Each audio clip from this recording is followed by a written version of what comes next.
আমি ইব্রাহিমকে খলিল বানিয়েছি। খলিল মানে দোস্ত। খলিল মানে কি? আল্লাহ দুনিয়ার একজনের দোস্ত ডাকে। কি মজার ব্যাপার, কেমন লাগে তার কাছে শুনতে। সুবহানাল্লাহ কইবেন না? ওনারে বানাইলেন খলিল আর বিশ্বনবীরে বানাইলেন হাবিব। সুবহানাল্লাহ পড়েন। বাপ বেটা সব নিয়ে গেছে।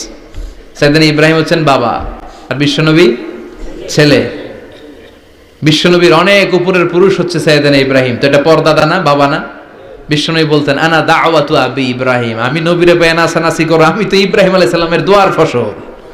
উনি যদি মক্কায় দাঁড়িয়ে দোয়া না করতেন আমার বিশ্বনবীর জন্ম হতো না। সুবহানাল্লাহ পড়েন। এজন্য বাবা হলো খলিল, ছেলে হলো হাবিব।